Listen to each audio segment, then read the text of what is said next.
50 of the CRICKETher Weekly. Now, a very exciting event is happening this week. Sid's going to get his hair cut. I'm only joking. No, he is going to get his hair cut. Because we are flying to Australia in a few days' time, and we are very excited. Obviously going out for the whole of the Women's Ashes series. So the next time we record an episode of the CRICKETher Weekly, we will be on a totally different time zone, probably still quite jet lagged, because we're going to probably record an episode a couple of days after we land, right before the series starts. So look out for that, and it might not be being released at the exact same time that you're used to, because Sundays in Australia begin and end in a different way. It's crazy. It's like Christmas. Yeah. They have Christmas in summer, they also have Sundays in summer. And they're basically, in Australia, did you know this? They're in the future. Yeah. Okay, because like they celebrate they have New flying Year's cars and before everything. us. Do they? Yeah. Oh wow. Can't wait for the flying cars. That's so cool. Okay, so let's talk a bit about the Women's Ashes first of all, Sid. We should say that we're going to kind of treat this episode as a little bit of a look ahead to 2025 generally, because it's been a little bit of a quiet week in terms of new news on the women's cricket front. So we thought that we would just chat a little bit about our expectations and hopes for 2025, which obviously does begin with the Women's Ashes, Sid, doesn't it?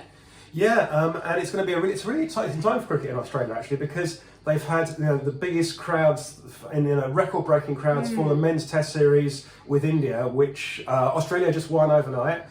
So they had the biggest crowd across 5 days ever at the MCG. They had the biggest crowd since the 1970s at the SCG. Yeah. So there's a real fair win, and this is a real opportunity for Australia. Can Australia push this home and will this finally be the time where we see big crowds for women's cricket in Australia, which we haven't really seen in the past? No, not really, and it has been one of the big areas where Australia has lagged behind England a bit actually. I think it's interesting because it's a little bit of a test, in my view, of Cricket Australia's persistence with the idea that the Women's Ashes should have a standalone window. Now, what we saw last time the Women's Ashes were played in England in our summer 2023, we had record-breaking crowds, and the ECB successfully managed to leverage the narrative of two Ashes happening at the same time really effectively. Cricket Australia have looked at that and gone, well, we still think that that's not the right way to do it. So we're going to have the Women's Ashes at the start of the year and the Men's Ashes at the end of the year, and really kind of never the twain shall meet. There's not been really any joined up marketing. So it'd be really interesting to see, whether that approach can work, and whether if it doesn't work, it kind of says to Cricket Australia, actually, we maybe need to change that next time around. But they are pulling out. It feels a bit like they're pulling out all the stops. The last couple of weeks, I've seen a few things going on. There's been this big pink cricket ball that's descended over the MCG to kind of market that. We've just heard that there's a red London bus, presumably not from London, presumably it was in Australia already, that's going round to all the grounds during the series to sell tickets. So you can go up to the English bus to buy tickets for the Ashes, which is interesting. I mean, people in marketing come up with these kind of wacky schemes, don't they? And let's see if it works. They've got a couple. We had a London red bus on our wedding wrap, and it worked for us. So that's true. But we weren't trying to market ourselves as a married couple. We were just trying to get from A to B, and it was quite a nice way to do it. And also, we were in London, so it kind of made sense. Anyway. That's by the by, Sid. The other thing is that they've got a couple of musical acts that are going to perform during the Test match at the MCG. Now, who are these musical acts? Because I'm sure you're going to name them and tell me what their greatest pop tunes are. DJ something and some. So I don't know. I've never heard of either of them. I probably should have looked this up before we started recording, so I could have said who they were. You're not as down with the kids as you think you are, either. I don't know. I don't even think I am anymore. I'm sorry. That ship sailed a few years longer ago than I care to admit. So. That's not going to be the thing that brings us to the MCG, but it might be the thing that brings other people to the MCG. So I agree with you that it's an opportunity and that Cricket Australia are trying. I think it's going to be a case of wait and see. And it was interesting that actually Alyssa Healy, it felt like she was actually trying to downplay expectations a bit in one interview she did, where she talked about, maybe we'll only get 3,000 or 4,000 people for each day of the test at the G, but it's still important that we play there, because I'd rather that Cricket Australia took a few risks and did things a bit differently than just said, oh, let's just play it at North Sydney Oval, which is a bit smaller. So you think she might have been briefed ahead of those interviews? And I would think that she'll know what ticket sales are like at the moment. Now, there could be a last minute spate of ticket sales, but obviously the problem with the MCG is even if you get 30,000 people there that they got for each day of the Trent Bridge test, it's still going to look flipping empty. Doesn't mean that it's not important and exciting for them to play there. Yeah. Anyway, so we'll have to wait and see. Do we think the series is going to live up to? Because we had one of the most exciting women's Ashes ever in 2023. Do we think the series will live up to that? I hope it does. And I'm really excited. Whatever happens. There's a but. I'm really excited whatever happens because we get to be there and it's really cool. And I love Australia. I love watching cricket in Australia. I love how kind of excited and enthused the Australian population are about cricket. I feel like that's really cool. But told you. Playing Australia in Australia is a huge challenge. John Lewis actually said this is probably the biggest challenge in global women's cricket. To try and beat Australia in their own backyard, essentially. And Australia at the moment, play on a player-by-player basis, are a better team than England. I don't think it's we've got a better wicketkeeper, but I think pretty much we've got a better wicketkeeper. But you can't win all other 10 players. You can't win an Ashes series just by having the better wicketkeeper. Okay. So that's. Yeah, and maybe we've got Nat Sciver-Brunt, and she's probably a better player at the moment than Elise Perry. Don't know if that's controversial. I think it's true. But yeah, so you can we've got Sophie Eccleston. She's a better spinner than I don't know, Alana King. Okay, controversial, Raf? No, I don't think that is controversial. I don't think that's controversial. No. But yeah, so Australia have got. And their batting lineup is just goes on forever and ever, So Sid, are we going to do some serious predictions? Are we going to be a bit controversial? What's your scoreline prediction, Raf? Oh, wow. Okay. Well, you said that you were going to, just before we came on air, you said you were going to ask me this, so I didn't have very much time to think about it. I hope that the series is still alive going into the test. I think that's the ideal outcome. I can see it being like a bit balanced, so maybe Australia win 2 of the ODIs and England win a 3rd. Okay. Then maybe England win 2 T20s and Australia win 1 T20. I'm being really optimistic here on England's behalf. So that would leave the scoreline 6-4 going into the test. And obviously 4 points up for grabs in the test. So at that point, both sides are really gunning for a win. I would leave it 6-all going into the test if they both won. Sorry, 6-all going into the test. Yeah, that's what I meant. So both sides at that point are really going into it and gunning for it. Do you want to? I think England. I reckon England will walk away with 4 points. I think it will finish 12-4. I think that. So you think they'll maybe win 1 T20 and 1 ODI? Yeah. Okay. I think that's the best they'll get.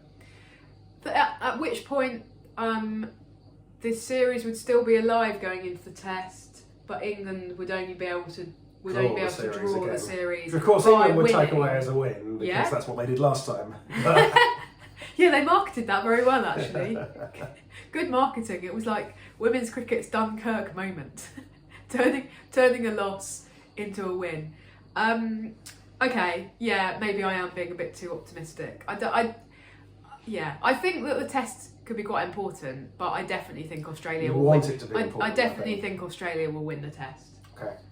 Okay. Well, we'll be talking a lot more about the Ashes in the next 4 weeks. Yeah, we will. Let's move on to the English summer. Okay. The big international event of the English summer is India coming over to these shores.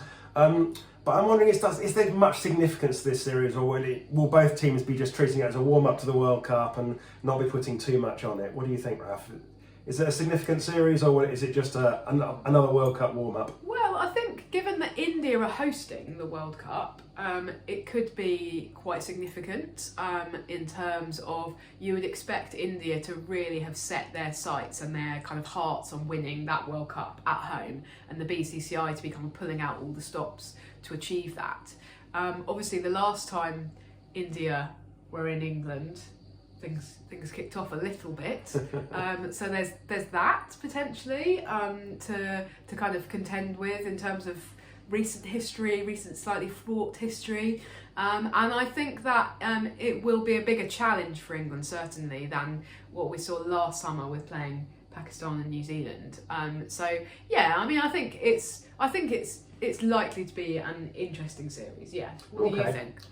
I mean, I think that both teams will treat it very much as World Cup warm-up, so we'll see them, picking squads for the World Cup, and that will be we won't see like a load of New England selections, for the future. We'll see, the 14 players that they expect to play most of the parts in India, and India the same will pick those same 14 players, even though the conditions are obviously going to be very different. So I think it will be both sides treating it very much as a warm-up for the World Cup, and selections will reflect that. For me though, the main event this summer isn't going to be the international series, it's going to be the new county competitions, because that's such a change, and it feels like this is like a once-in-a-lifetime opportunity to inject a new kind of impetus into domestic cricket in this country. The 100 was obviously pretty successful in terms of being a little bit of a game changer. We're looking at this to be a game changer on a similar level, ideally. I mean, that's what the ECB are painting it as being possible for it to do. Can the new county setup be a game changer in the way the 100 was? I think it can be, but I think it's going to be more of a slow burn. And it's interesting that actually, if you look back 5 years ago, the ECB made exactly the same noises and said exactly the same things about the new regional structure as being the game changer and being the kind of the great leap forward in terms of audiences and fan engagement with women's domestic cricket, and it never quite happened. So I think what we've got now is it's going to be a slow burn in terms of, I don't think that the ECB will be looking in a few years to do another restructure. I think they realise that this is it now, and that people have got to make it work. But it's also a little bit more out of the ECB's hands than it was with regional cricket, because it's up to the counties to do the hard yards. And to try and do that from the get-go. But I also think that we've got to look at this as a multi-year journey. Gosh, I sound like one of those really terrible corporate people, don't I? Like, let's bring out all of the buzzwords.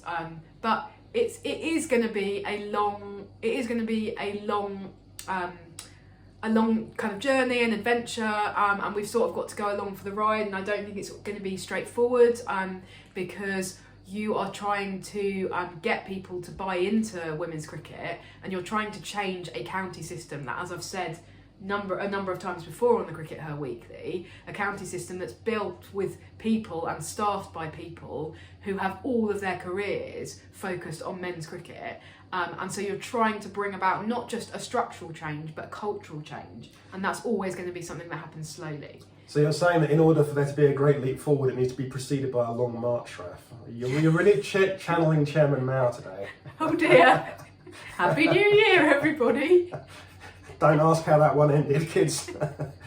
I'm sure you look it up on Wikipedia, but it wasn't good. Anyway. Thanks for that, Sue. There was an interesting article up on our website this week, which you can go and read on crickether.com, by Andy Frombolton, who's been a regular contributor over the past couple of years. Someone that knows a lot about the domestic system. And the argument there was that the ECB aren't really building a sustainable system. So Andy Frombolton's argument is that then they're overreaching slightly, trying to go too hard at it, and they're building something that ultimately can't be self-sustaining. So go and read that, and we're not going to discuss that directly, but there was one point I wanted to pick up, which was a point made in the article about pathway players playing men's cricket. Because the argument is that the women's pathway is not that strong, so the way to give a better standard of cricket to girls in the pathway is to send them off to play men's club cricket instead of, playing inter-pathway matches. Raf, you have opinions. Yeah, I do. It is a really interesting article, and lots of food for thought, as there always are in these Andy from Bolton articles. For me, I don't think that we should ever be advocating sending people out of our game to play men's cricket. I think that's a bit self-defeating. I think that to say that, well, we don't have enough depth in our in our system, we don't have enough depth in women's domestic cricket. So the answer to that is to send off some of our best players to play some men's cricket. Is actually a little bit self-defeating. Yeah, it's almost like you're saying our pathway system is not strong enough, so we're going to weaken it further by sending some players to go off and play men's club cricket. Yeah, exactly. And I just feel uncomfortable on principle. It's a bit of a tragedy of the commons thing that if you weaken that system further, then ultimately the girls that remain in that system are going to play an even lower standard of cricket, and it's even harder for them to ultimately make the step up to playing in, I was going to say regional, playing in county cricket. Yeah, and I feel that actually what we need to be doing is keeping those people in the women's system and actually strengthening women's club cricket, because then that will strengthen the pathway through to the top. And women's club cricket is still struggles, and there hasn't been enough focus on that. So to say, oh well, because women's club cricket is a bit weaker than the men's club cricket, that we need to send the best women to play in the men's club game. No, we need to be addressing the fundamental weaknesses of the women's club game. And so that, I think that's more important for me. Okay, looking a bit further ahead in 2025, the other big event, well, probably the big event in 2025 after the Women's Ashes is the World Cup. You mentioned it earlier, World Cup in India. We've just seen a huge upset in the T20 World Cup. Are we likely to see an upset in the 50 over World Cup, or do you think that order will be restored? And obviously, by order being restored, Australia are going to win it. Well, they do seem very strong in 50 over cricket, as we've just seen against India and against New Zealand in the previous few weeks, and as we may well see over the next couple of weeks against England. So I think that they won't give up their 50 over crown without a fight. I think that also something that John Lewis said in a recent press conference struck a chord with me about. Actually, Australia will be even more dangerous now. He was talking in relation to the Ashes, but I think it applies to the World Cup as well, because they've just lost, and Australians don't, or this Australia team don't take defeat very well.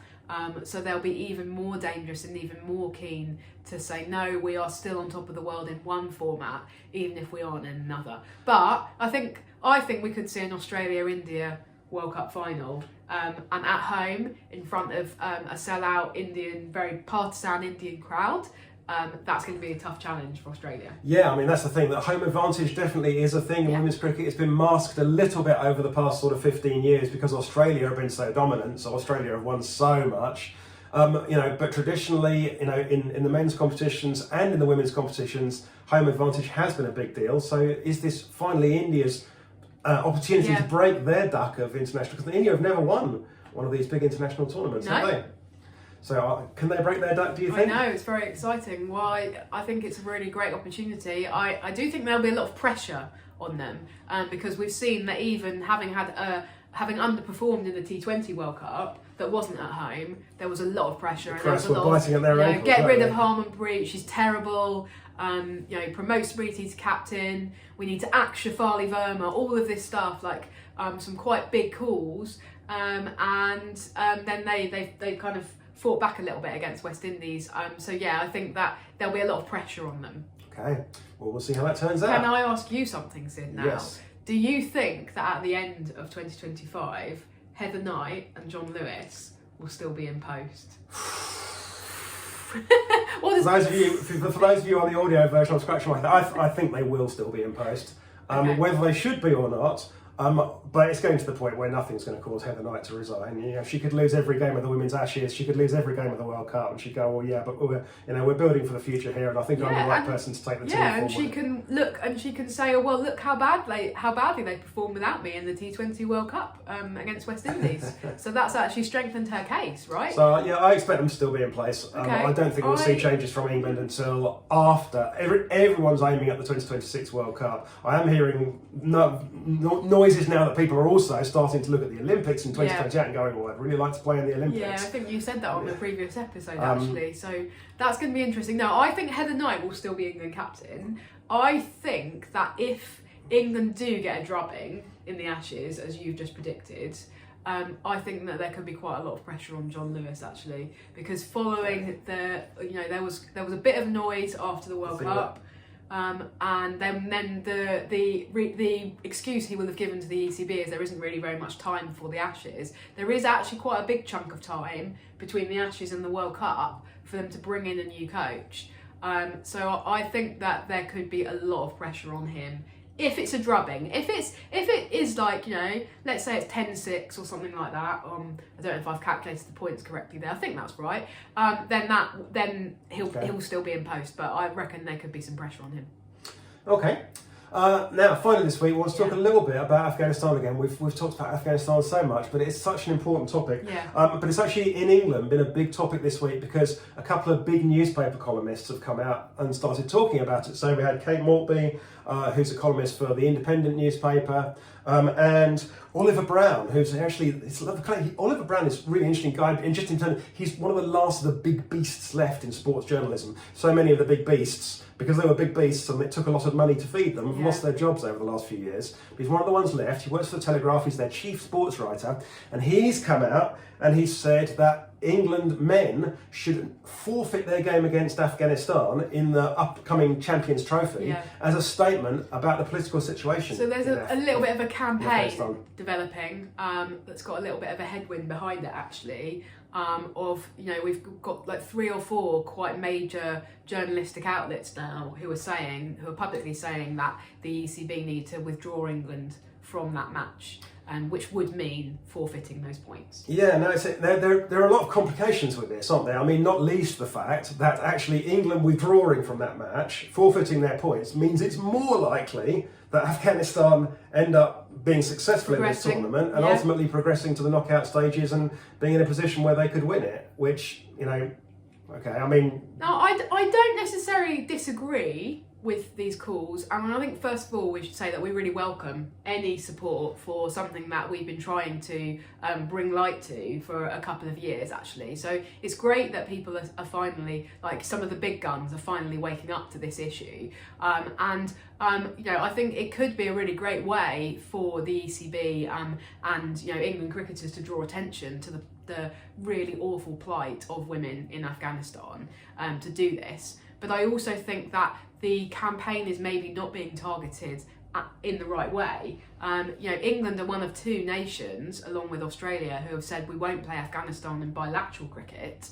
And actually, the issue is with the ICC continuing to allow Afghanistan to participate in international tournaments. That's why we've got to where we are. So it would be better to target a campaign at the ICC to say no, Afghanistan shouldn't still be able to be a full member and participating in these tournaments.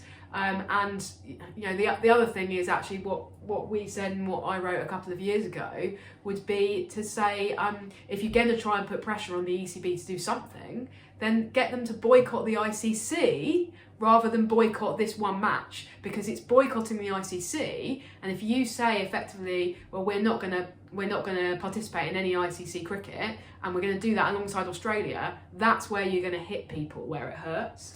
Yeah, and I think that the ECB do have some genuine leverage here, but they're just very reluctant to use it. England and Australia and India have the leverage. Now, England and Australia have already shown publicly that they are unhappy with what's going on and that they're not going to play bilateral cricket. This would be another step for those 2 boards. And if they said, the men's Ashes is a huge part of the cricket calendar. England and Australia bilateral men's cricket is a huge part of the cricket calendar. They have leverage and they should use it. And that's the campaign that we should be having, I think. Okay.